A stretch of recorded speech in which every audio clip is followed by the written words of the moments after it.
सो कैसे हो आप सब। तो चलिए फिर स्टार्ट करते हैं। आज के वीडियो से हम हमारा प्रोजेक्ट का सेक्शन स्टार्ट करने वाले। हमने काफ़ी सारे टॉपिक्स देखे, तो हम एक एक बार एक एक टॉपिक देख लेते कि हमने क्या क्या देखा था। और फिर हमारा जो प्रोजेक्ट जो मैंने एक्चुअली सोचा है, पहला प्रोजेक्ट हम बनाने वाले हैं, उसका नाम टास्कीफाई सोचा है। ठीक है, अभी ये मैंने क्यों सोचा है ये मैं आपको बताता हूँ आगे।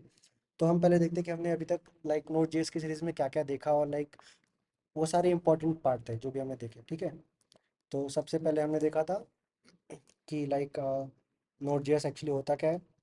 ठीक है, फिर उसके साथ साथ हमने एक्सप्रेस देखा था। फिर जो नेक्स्ट चीज़ आती है हमारे पास वो आती है मोंगोस, जो कि मोंगो डीबी से रिलेटेड था। और हमने देखा था कि हम मोंगो डीबी को कैसे यूज़ कर सकते हैं। ठीक है, तीसरा चीज़ हमने देखा था क्या, मॉडल्स, कि कैसे हमारे पास मॉडल्स काम करते हैं। चौथा हमने देखा था कंट्रोलर्स, हम कंट्रोलर्स कैसे लिखते हैं, जो भी मेन आपका लॉजिक फंक्शन है वो कैसे लिखते हैं। पांचवा हमने देखा था मिडलवेयर्स, कि मिडलवेयर्स एक्चुअली होता क्या है और इनका काम क्या होता है। ठीक है, फिर आता है हमारे पास छठा चीज़ जो कि हमने देखा था शायद ये अपना मिडलवेयर्स हो गया। नेक्स्ट होता है ऑथेंटिकेशन, हमने ऑथेंटिकेशन देखा था। ऑथेंटिकेशन के ऊपर डेडिकेटेड 3 वीडियो मैंने बना के रखे, तो अगर आपको देखना होगा तो ऊपर एक आइकन आ रहा होगा, उस पर क्लिक कर देना। ओके, ऑथेंटिकेशन भी हो गया। और लास्ट में हमने देखा था कि हम स्वैगर कैसे यूज़ कर सकते हैं, जस्ट फॉर डॉक्यूमेंटेशन पर्पस। ठीक है, तो हमने स्वैगर जेएस भी देख लिया था। तो ये सारी चीज़ें मेन मेन टॉपिक्स हो गए हमारे नोट जेएस के। अब अभी प्रॉब्लम क्या है कि इतने टॉपिक्स तक भी अगर आप पहुंच गए तो भी मैं अगर आपको बोलूँगा कि आपको ये चीज़ बनानी है, तो भी यार आप कंफ्यूज हो जाओगे कि मुझे स्टार्ट क्या करना है, मुझे लिखना क्या है, कैसी चीज़ें करनी है। ठीक है, तो वही मेन काम है, हम देखेंगे कि हम कैसे प्रोजेक्ट बना सकते हैं, आप कैसे थिंकिंग डेवलप कर सकते हो। कि अगर मैं आपको रिक्वायरमेंट्स दूँ, आपको बस रिक्वायरमेंट जाननी है, बाकी आप अपने हिसाब से अपना लॉजिक लगा सकते हो ऐसा। और उसमें एक्चुअली कुछ रॉकेट साइंस नहीं रहेगा। क्योंकि बहुत सारे लोगों को कैसा चाहिए, जो कि रियलिटी है, उनको रेडीमेड चीज़ें चाहिए। उनको चाहिए कि कोई यूट्यूब पे आए, चीज़ें बता दे, मैं वही चीज़ें उठा के दिखा दूँ, ख़त्म काम, और जॉब ले लो, उससे कुछ फ़र्क नहीं पड़ने वाला है। तो इसलिए मैंने ये प्रोजेक्ट सोचा, क्योंकि आपने अभी कैसा चीज़ें एक एक करके सीखी है, एक एक टॉपिक्स हमने देखा है, राइट। पर वो टॉपिक्स को इम्प्लीमेंट कैसे करना है वो तो हमको देखना पड़ेगा। ठीक है, तो हम एक एक टॉपिक्स को, हम ये सारे टॉपिक्स यूज़ करेंगे।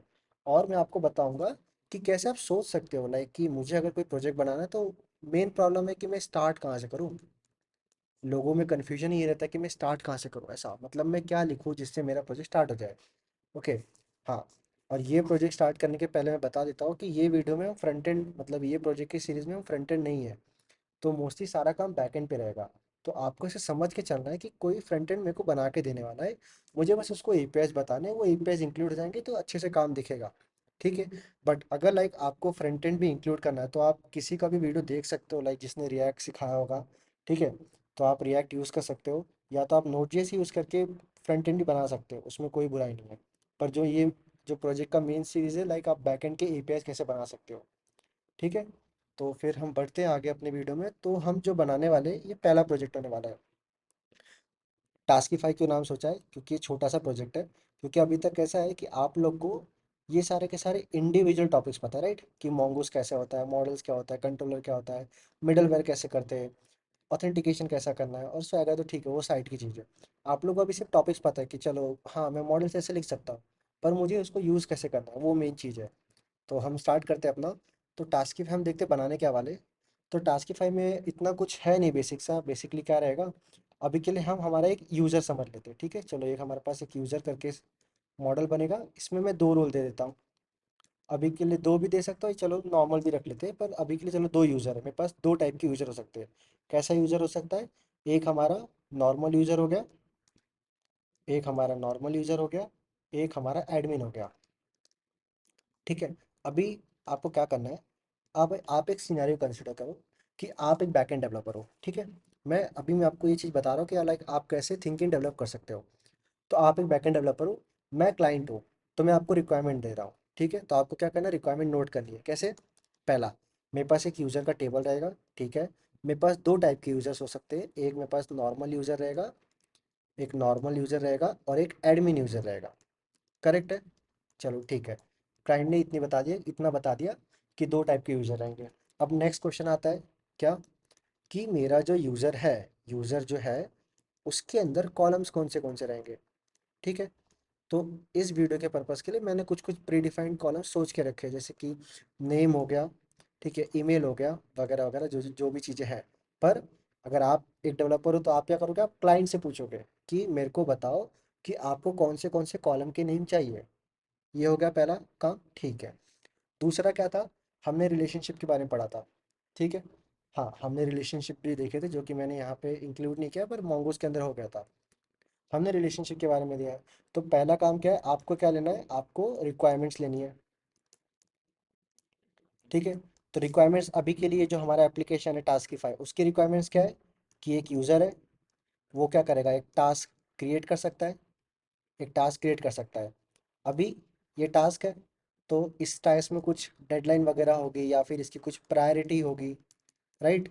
तो इसके बारे में हम इसे सोच सकते हैं कि ये टास्क है, तो इसके अंदर क्या क्या चीज़ें आ सकती है। अब नेक्स्ट है, अभी यूज़र को पहले लॉगिन करना पड़ेगा, पहला स्टेप है, यूज़र को लॉगिन करना पड़ेगा।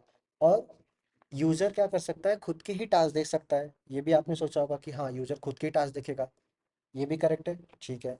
अभी आते हैं अपने एडमिन वाले पे।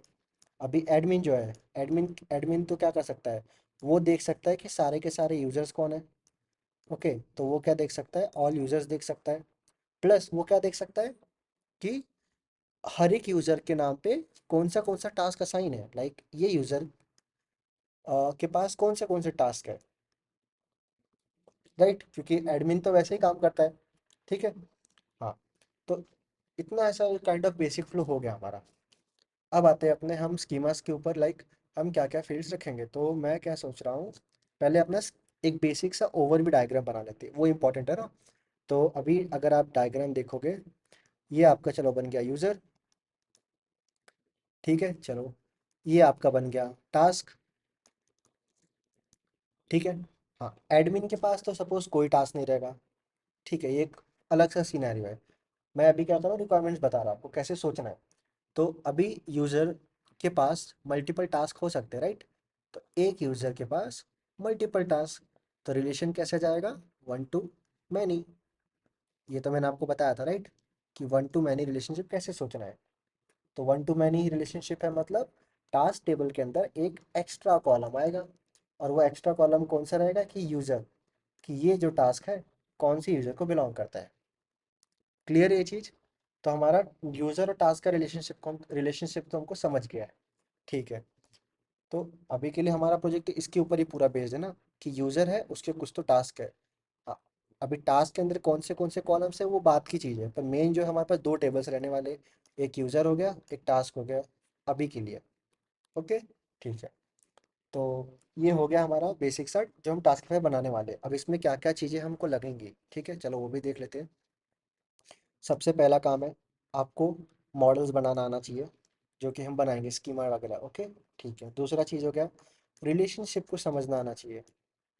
कोई और रिलेशनशिप की बात नहीं कर रहा मैं, जो हमने मॉडल्स में रिलेशनशिप पढ़ा उनकी बात कर रहा हूँ, कि वन टू मैनी कब लगाना है, मैनी टू मैनी कब लगाना है, और वन टू वन कब लगाना है, और मैनी टू वन सेम ही, मैनी टू वन कब लगाना है, ये आपको।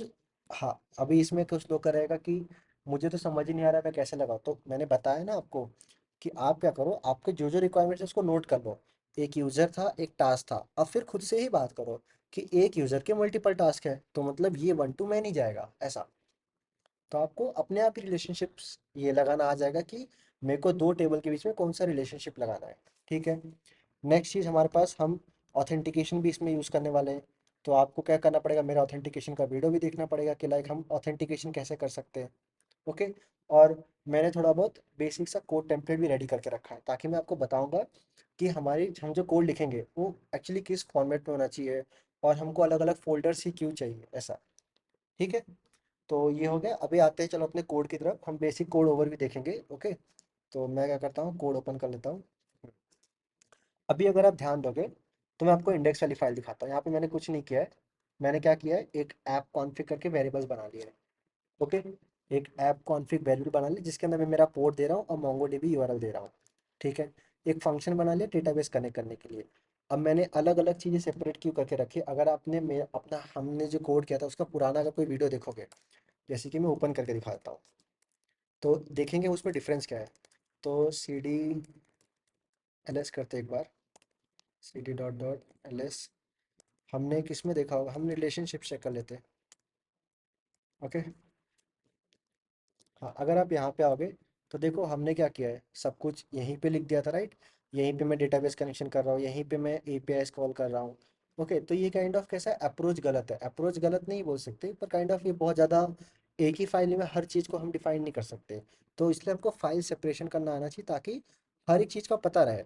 अब वो हम कैसे करेंगे मैं दिखाता हूँ। देखो, अभी अगर आप ध्यान दोगे तो मैंने क्या बोला है कि डेटाबेस कनेक्ट करने का कोड मैंने इस फंक्शन में डाल दिया है। मैं इसको अलग से फाइल में डाल सकता हूँ, पर अभी कोई अगर बंदा है जो भी है, उसको पता है कि डेटाबेस का कनेक्शन यहीं पे है।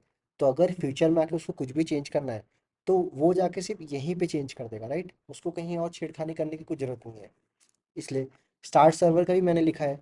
अभी मुझे कैसा चाहिए कभी फ्यूचर में कि मेरे को यहाँ पे 3 से 4 सर्वर स्टार्ट करने हैं, तो ठीक है, मैं यहाँ पे आके यहीं पे स्टार्ट कर कोड लिख दूंगा उसका। बस स्टार्ट सर्वर फंक्शन को वैसे का वैसे ही रखूंगा। और इनिशियलाइज ऐप तो मेरे को चेंज ही नहीं करना, राइट। मुझे क्या करना है, सबसे पहले डेटाबेस कनेक्ट करना है और फिर सर्वर को स्टार्ट करना है। तो ये मैंने बेसिक सा लिखा है। और हाँ, हम कुछ कुछ अभी कन्वेंशंस यूज़ करने वाले हैं। कन्वेंशंस कैसे, जैसे अगर अगर आपने नोटिस किया होगा, तो मैं देखो ऐसा लिख रहा हूँ, console dot log info, info attempting to current to data, ये मतलब डेटाबेस को कनेक्ट करने का ट्राई करें। अब मैंने ऐसा इन्फो क्यों लिखा है, लाइक आपको ऐसा पता चले कि हाँ ये हो रहा है। सक्सेस मतलब वो सक्सेसफुली हो गया है। जस्ट ऐसा खुद को अंडरस्टैंडिंग बढ़ाने के लिए हम क्या कर रहे हैं ना, आप नॉर्मल डीबग भी लगा सकते हो, नॉर्मल कंसोल डॉट लॉग भी लगा सकते हो, उसमें इशू नहीं। पर इससे आपको थोड़ा अच्छे से दिखेगा। जैसे कि मैं आपको अगर रन करके दिखाऊँ, इसको क्लोज कर देते हैं, एक नया टर्मिनल ओपन करता हूँ और यहाँ पे रन करके दिखाता हूँ, npm रन डेव। ओके, तो अगर आप ध्यान दोगे, देखो इन्फो दिख रहा है, इन्फो सक्सेस हो गया, डेटाबेस कनेक्ट हो गया, मेरा एप्लीकेशन स्टार्ट हो गया, इन्फो। तो इससे आपको कैसे ट्रैकिंग करने के लिए आसान पड़ जाएगा थोड़ा सा और। ठीक है, चलो ये हो गया। अभी हमने टॉपिक मिस कर दिया है, E N V dot N V कैसे यूज़ कर सकते हो। तो हम जैसे जैसे वीडियो में आगे करेंगे उसको उसी में कंप्लीट कर दूंगा मैं, ठीक है। चलो, इंडेक्स डॉट जे एस हो गया। अब ऐप डॉट जे एस में क्या है, हाँ अभी इंडेक्स मतलब अभी इंडेक्स डॉट जे एस में कैसा लिखा है, हमने हमने सिर्फ मेन मेन कोड लिखे हैं, लाइक डेटाबेस कनेक्ट करना, सर्वर स्टार्ट करना, ठीक है। अभी हमने अगर ध्यान आपको ध्यान में होगा, तो हम कुछ कुछ चीज़ें इंपोर्ट भी करते थे, लाइक मुझे अगर एपीआई कॉल करना है तो मुझे मिडलवेयर यूज़ करना पड़ेगा एक्सप्रेस डॉट जेसन को, ठीक है। तो वो सब चीज़ें हम ऐप डॉट जेएस में रखेंगे और यहीं पे हम अपने एपीआई के राउटिंग भी कॉल करेंगे। क्योंकि मुझे क्या चाहिए, मुझे मेरा एप्लीकेशन का जो भी चीज़ रहेगा मैं यहाँ पे लिखूंगा, और मेरा जो मेन प्रोजेक्ट का रहेगा वो मैं इंडेक्स में लिखूंगा, ऐसा है। इसलिए हमने अलग अलग फाइल्स बनाई है। तो अगर आप ध्यान दोगे कोड पे, तो मैंने यहाँ पे ऐप बनाया है, ऐप के लिए 4 मिडलवेयर्स यूज़ किए, क्योंकि हम जब एपीआई कॉल करेंगे तो हमको चारों मिडलवेयर लग सकते हैं। अभी के लिए आपको अगर ये नहीं पता तो बाय डिफ़ॉल्ट आते हैं, ठीक है। और मैंने ऐप को एक्सपोर्ट कर दिया है, और इसी ऐप को जब मैंने एक्सपोर्ट किया, यहाँ पे मैंने इसको रिक्वायर किया है। तो बाय डिफ़ॉल्ट क्या होगा कि ये ऐप डॉट जेएस फाइल भी लिंक हो जाएगी मेरी इससे, ठीक है। चलो, अब आते हैं हमने जो अलग अलग फोल्डर्स बनाए। अगर आप ध्यान दोगे, मैं इसको थोड़ा बड़ा कर देता हूँ। तो सबसे पहले हमने सर्विसेज बनाया। अभी सर्विसेज फोल्डर क्यों बनाया, कि मुझे अगर कोई थर्ड पार्टी अगर एपीआई कॉल करनी है, मतलब सर्विसेज का एक्चुअली काम क्या हो जाता है मैं आपको बताता हूँ। थर्ड पार्टी एपीआई कॉल करनी है या फिर कुछ भी अलग से जो लाइक मेरे को पूरे कॉमन जगह यूज़ करना है, तो मैं सर्विसेज में डाल दूंगा अभी के लिए, ठीक है। अब आते हैं राउट्स में। राउट्स तो आपको पता चल गया, सिर्फ राउटिंग के लिए काम आएगा। कैसे, अगर आपने ध्यान दिया होगा, तो देखो ये हमें लिख रहे हैं ना, ऐप डॉट गेट कैटेगरी करके। तो यहाँ पे तो मैं इंडेक्स वाली फाइल में लिख रहा था, पर मैं यहाँ पे इंडेक्स वाली फाइल में नहीं लिखूंगा ना। मुझे अगर मेरे एप्लीकेशन के राउट्स देखने हैं, तो मैं सीधा राउट वाले फोल्डर में जाऊँगा, इसलिए हमने राउट्स करके फोल्डर बनाया, ठीक है। अब आते हैं रिपोजिटरी। तो रिपोजिटरी कैसा होता है, अगर आपको एमवीसी आर्किटेक्चर पता होगा, तो उसमें मॉडल भी कंट्रोलर रहता है। तो कंट्रोलर क्या करता है, बेसिकली हमारा मेन लाइक हमारा जो भी एपीआई रहेगा, मैं आपको यहाँ पे दिखा देता हूँ सिंपल से, देखो। अगर आपको ऐसा है, देखो ये हमारा कंट्रोलर है, अभी के लिए सी से डिनोट कर देते हैं, ठीक है। और ये हमारा राउटिंग है, ओके। यहाँ पे हम मल्टीपल कंट्रोलर बना लेता हूँ, यहाँ पे मल्टीपल राउटिंग बना लेता हूँ। अभी किसी यूज़र ने स्लैश यूज़र पे हिट किया, तो सबसे पहले वो राउट वाली फाइल के पास आएगा।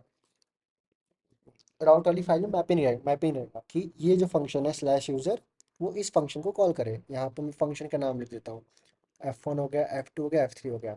ओके, ठीक है। हाँ, अभी फंक्शन कॉल हो गया। अभी कंट्रोलर के पास आया, तो कंट्रोलर का मेन काम क्या है, कि आपका जो एंड पॉइंट है, वो एंड पॉइंट के रिलेटेड उसको क्या रिस्पॉन्स चाहिए, बस उतना रिटर्न करो, ओके। तो जो प्रोसेसिंग होने वाला है, बेसिकली प्रोसेसिंग हम कहाँ पे करेंगे, रिपोजिटरी लेयर पे। तो एक हमारे पास एक और लेयर होती है रिपॉजिटरी लेयर्स करके। यहाँ पे सपोज R1 हो गया, R2 हो गया, R3 हो गया रिपॉजिटरी। मतलब जो भी हमारा कोड का लॉजिक है ना, कि इसको वैलिडेट करना है, वो सब हम रिपॉजिटरी लेयर में लिखेंगे बेसिकली। हम कंट्रोलर में कुछ नहीं लिखेंगे। हम कंट्रोलर में क्या करेंगे, जो भी एपीआई का रिस्पॉन्स आया उसको रिटर्न कर दो। और वो रिटर्न कहाँ से, रिपॉजिटरी लेयर को प्रोसेस करने के बाद रिस्पॉन्स रिटर्न हो जाएगा। ठीक है, इतना क्लियर हो गया। अभी हमारे पास और कौन सी फोल्डर्स है, इसको मैं थोड़ा सा इधर डालता हूँ। ठीक है, चलो। हाँ, नेक्स्ट हमारे पास आ जाता है मॉडल्स आ जाता है, मॉडल्स फोल्डर। तो मॉडल्स फोल्डर हमारे पास कहाँ आएगा, रिपॉजिटरी लेयर में। इसको डायग्राम थोड़ा अच्छा बना दो ताकि आपको चीज़ें समझेंगे कि हम अलग अलग फोल्डर्स बना के रहे। सॉरी, ये अलग सा बन गया थोड़ा। ओके, इसको हाँ, कंट्रोल D, D, D।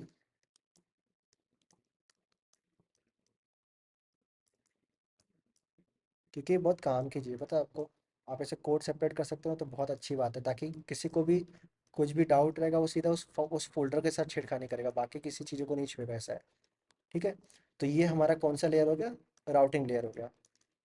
ये हमारा राउट्स वाला हो गया। अभी मैं थोड़ा सा कलर चेंज वाइट कर देता हूँ, सॉरी, कंट्रोलर को इससे डाउनलोड करते हैं, ठीक है। तो ओके, ज़्यादा मोटा हो गया। चलो अब आते हैं कंट्रोलर्स के पास। ओके, ये हमारे पास कंट्रोलर्स हो गए। चलो ठीक है।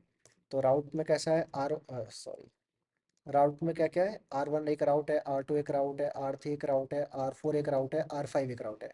कंट्रोलर में C1 है, C2 है, C3 है, C4 है। ठीक है, चलो, ये हो गया कंट्रोलर। अब हमारे पास आता है एक रिपॉजिटरी लेयर। तो रिपॉजिटरी लेयर को बना देते हैं हम, control D, control D, control D, control D। ठीक है, चलो, ये भी बन गया। तो यहाँ पे R1 डाल देता हूँ RE1 डाल देता हूँ, रिपॉजिटरी 2 डाल देता हूँ, RE3 डाल देता हूँ, RE4 डाल देता हूँ। चलो, ये भी हो गया। नेक्स्ट हमारे पास आता है मॉडल्स। ठीक है, तो मॉडल्स को मैं डोनेट करता हूँ, ब्राउन से डोनेट कर देता हूँ अभी के लिए। यहाँ पे मेरे पास एक मॉडल है, मॉडल 1 है, 2 है, चलो अभी के लिए 2 मॉडल हो गया। ठीक है, तो फ्लो कैसा रहता है, अभी हम फ्लो देखते हैं, ताकि आपको ये फोल्डर स्ट्रक्चर में कभी दिक्कत ही नहीं आएगा कि आपको कौन से फोल्डर में कौन सी फाइल डालनी है। सबसे पहला, यूज़र ने एक रिक्वेस्ट किया, तो राउटिंग है, एक राउट बना है, तो वो कहाँ पे जाएगा, कोड जो भी तुम राउटिंग लिखोगे राउट्स वाले फोल्डर में जाएगा। ठीक है, चलो। अब एक और हमारे पास रह गया मिडलवेयर। तो मैंने आपको क्या बताया था, कि जब भी कोई रिक्वेस्ट कोई फंक्शन के पास जाती है, उसके पहले मिडलवेयर आता है। ठीक है, तो मैं यहाँ पे एक मिडलवेयर लेयर बना देता हूँ। अ, इसको थोड़ा सा लाइट पर्पल ले लेते हैं, चलो ठीक है। हाँ, तो यहाँ पे मैं बना देता हूँ एक मिडलवेयर लेयर करके। चलो, ये हमारा एक मिडलवेयर लेयर हो गया। थोड़ा सा हैंडराइटिंग में ध्यान दे देना, बाकी कुछ नहीं। ये एक मिडलवेयर लेयर हो गया। तो अगर हमारे एप्लीकेशन में कोई मिडलवेयर है, तो वो हमारा राउटिंग और कंट्रोलर के बीच आएगा। ठीक है, जब भी आपका कोई यूज़र ने कोई रिक्वेस्ट हिट किया है, वो रिक्वेस्ट कंट्रोलर के पहुंचने के पहले आपका मिडलवेयर आएगा। ठीक है, चलो। तो एक यूज़र ने क्या रिक्वेस्ट किया, मुझे एक सारे के सारे यूजर्स का डेटा चाहिए। ठीक है, सारे के सारे यूजर्स का डेटा चाहिए। तो मैंने क्या बोला, राउट्स वाले ने बोला कि कंट्रोलर के पास जाओ। ठीक है, कंट्रोलर क्या करेगा, कंट्रोलर रिपॉजिटरी को कॉल करेगा। रिपॉजिटरी से जब तक रिस्पॉन्स आएगा वो रिस्पॉन्स लेगा और यहाँ पे रिटर्न कर देगा। ओके, इसके बाद भी आप पोस्ट मिडलवेयर लगा सकते हो और ये यहाँ पे यूज़र को रिस्पॉन्स दे देगा। हाँ, अभी ध्यान में रखना है, कंट्रोलर्स के अंदर हम कुछ भी डेटाबेस ऑपरेशन नहीं करने वाले। डीबी से जो भी चीज़ रहेगा कंट्रोलर्स के अंदर नहीं जाएगा। आपको गलती से नहीं डालना है। कंट्रोलर्स का मेन काम है, जो भी एपीआई आई है उसके रिलेटेड क्या रिस्पॉन्स मेरे को मिलने वाला है, मेरे को उसको रिटर्न करना है। क्लियर है, कंट्रोलर का मेन काम है सिर्फ आपके एपीआई को कंट्रोल करना, बस। अब आते हैं रिपॉजिटरी लेयर पे। रिपॉजिटरी को मैंने बताया कि मुझे यूजर्स का सारा डेटा चाहिए था, तो रिपॉजिटरी क्या करेगा, मेरे मॉडल से कनेक्ट करेगा। ये मेरा मॉडल 1 था, मॉडल 2 था। मॉडल से डेटा लाया, कुछ प्रोसेसिंग किया, जो भी प्रोसेसिंग, जो भी आपका लॉजिक वगैरह है, वो सब मैं यहाँ पे यूज़ कर रहा हूँ। और एक हमने एक और फाइल बनाई थी, फोल्डर बनाया था, कैसा, सर्विस करके। ओके, एक सर्विस करके बना लिया था। सर्विस में क्या है, लाइक मैं कुछ कुछ फंक्शनैलिटीज़ जो कि रख रहा हूँ, मुझे हर जगह यूज़ करना है, मैं सर्विस में डाल दे रहा हूँ अभी के लिए। हम कॉन्फ़िग भी बना सकते हैं, पर मैं अभी के लिए सर्विस में डाल रहा हूँ। और अगर मुझे कोई थर्ड पार्टी एपीआई कॉल करना है, थर्ड पार्टी एपीआई मतलब जैसे कि मुझे मेरे एप्लीकेशन के लिए वेदर रिपोर्ट भी चाहिए, तो वो मैं मेरे यूज़र को देना चाहता हूँ। तो ये रिपॉजिटरी सर्विस को कॉल करेगा, सर्विस वो एपीआई को कॉल करेगा, इसको रिस्पॉन्स यहाँ पे आएगा और ये कंट्रोलर को देगा, कंट्रोलर रिक्वेस्ट को देगा, रिक्वेस्ट यूज़र को दे देगा। तो ये सारे फोल्डर जो हमने बनाए उसका ऐसे यूज़ करना है आपको। जो भी कोई राउटिंग लिखना है राउट्स फोल्डर में, कंट्रोलर कोड कंट्रोलर फोल्डर में, उस कंट्रोलर इस पर्टिकुलर फंक्शन कंट्रोलर के लिए जो भी मेन लॉजिक है वो जाएगा रिपॉजिटरी फाइल में, रिपॉजिटरी फोल्डर के अंदर। और रिपॉजिटरी के अंदर आप डेटाबेस के ऑपरेशन कर सकते हो, थर्ड पार्टी एपीआई कॉल्स कर सकते हो, पर कंट्रोलर के साथ कुछ छेड़खानी नहीं करना है। कंट्रोलर के अंदर कभी भी डेटाबेस का ऑपरेशन मत लिखना। मतलब लिख भी सकते हो पर वो एक अच्छी बात नहीं है, लाइक वो अच्छा टेक्निक नहीं है, ऐसा बोल रहा हूँ। ठीक है। तो ये हमारा बेसिक प्रोजेक्ट स्ट्रक्चर था जो कि मैंने बना के रखा था ताकि मैं आप लोगों को बता सकूँ। क्या बात है। ओके। तो अगले वीडियो में हम देखेंगे हम डॉट एनवी कैसे कर सकते हैं, और हमारा बेसिक हम स्कीमा डायग्राम्स लाइक कौन से कॉलम्स हम रखने वाले हैं, क्या क्या रिलेशनशिप वगैरह हमने देख लिया है, बस उसको इम्प्लीमेंटेशन स्टार्ट करेंगे। तो मैं थोड़ा फास्ट जा सकता हूँ, तो मैं आपसे उम्मीद करता हूँ लाइक आप लोग भी थोड़ा मेरे साथ रहोगे इस साथ में। ठीक है। और फटाफट, ज़्यादा टाइम नहीं लगेगा, शायद फटाफट एप्लीकेशन बन जाएगा। तो ये वीडियो के कुछ भी डाउट रहेगा तो मुझे बताना, मैं ये basic code code structure push कर देता हूँ। ठीक है। टास्कीफाई करके फोल्डर होगा उसमें आपको मिल जाएगा। तो मिलते हैं फिर अगले वीडियो में, तब तक के लिए अच्छे से प्रिपेयर करके आओ। ओके। Bye bye.